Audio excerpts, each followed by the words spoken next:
Good morning. It is the last week of December and 2026 is just around the corner.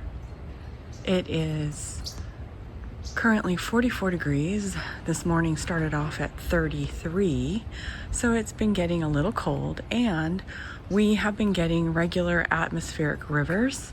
So it has been raining quite a bit the last few weeks, and we are in a little bit of a break. So I thought I'd share what's going on in the garden.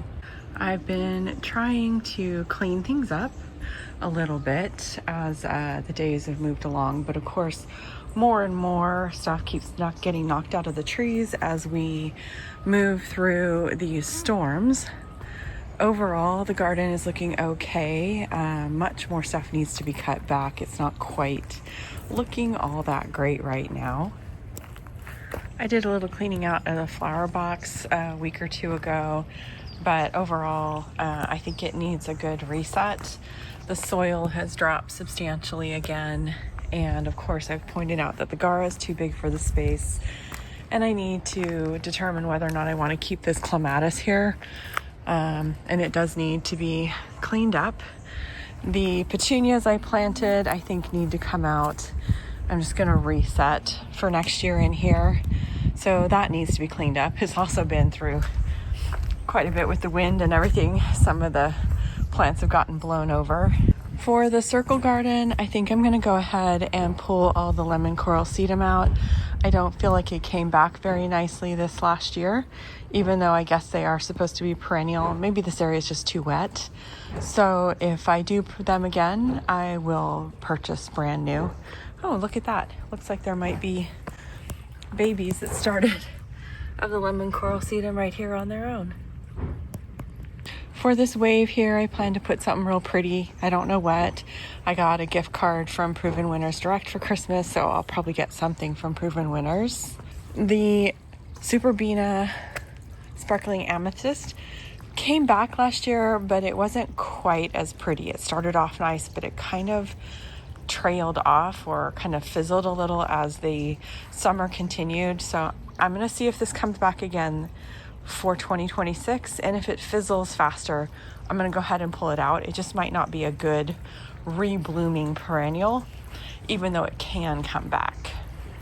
For the Echinacea purpurea that I started from seed, I feel like it was too big for this space, but I'm not positive where to put it. I feel like it needs more sun. I think it might have leaned forward to get more sun. It didn't fit the space as well because it got much larger than I had anticipated. So I need to find a new spot for it. Where that is, I am not sure where it will go.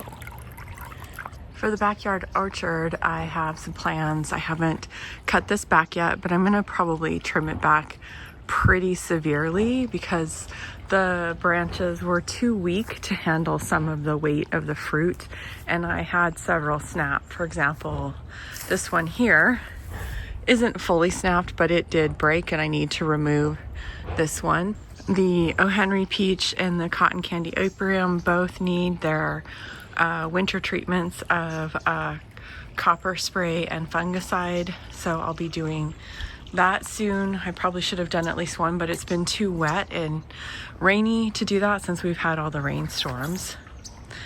As a reminder, the wonderful pomegranate produced no pomegranates this year. I got 3 last year, and I got 1 from the pink satin pomegranate. I suspect one of my problems is too much shade. This one gets a little bit more, but being behind these 2 trees and on the back side of the fence, because this is where the sun shines from this direction towards the house in the summer afternoons, this may not be getting enough sun either, which may contribute to maybe my getting rid of my idea of having antioxidant plants in the yard. In addition, my idea to espalier these, they grow pretty aggressively, particularly the wonderful, and I've had trouble keeping it in check. So they grow out into the path. It's pretty spiky. A few things I hadn't anticipated when it comes to a pomegranate, which I have never grown before. I shared this once before. I do have some California poppies coming back, but most of the green you see right now is all weeds. So I am not sure just how strong of a show I'm going to have this spring for the California poppy. I do see quite a few in the area, but also a lot of weeds. This is the dwarf lavender, and I've shared this several times. I think this year is the year it needs to come out. I have no vision for what this space should look like without the lavender. I'm thinking of replacing it with another dwarf lavender in a ring around the rosemary, the chef's choice rosemary in the pot. I love the way this looks. I probably need to take it out, do some root pruning, and put it back in. But if you have any ideas for me on what this space should include, I'd love to hear it. I don't know if I shared what happened to my climbing rose with you guys. So my gardener got sick, the person who comes and cleans things up a little so that I can focus more on the fun part of gardening for me anyway. And he took a hedge trimmer to my rose. Now, granted, it was looking pretty out of control. I hadn't really taken the time to tie back, so I don't know what possessed him to take a hedge trimmer to it. The replacement gardener, my original gardener, had not ever done that before. So I had to go in, take out quite a few limbs. For example, places like this, it got like a good hit and broke the limb. Several really nice, strong limbs, but maybe it was a good thing. The plant might have needed it more than I had expected. It's still looking perfectly healthy. I still need to do my winter prune back in general. I would remove all the leaves and remove all the ties and reattach it to the arbor.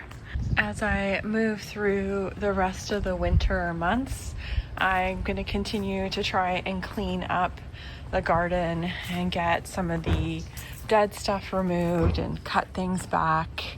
I was able to clean up the bearded iris, so it's looking much better. There's a lot to take care of, and I just need to keep putting one step in front of the other, right? Thank you for joining me for my garden journey.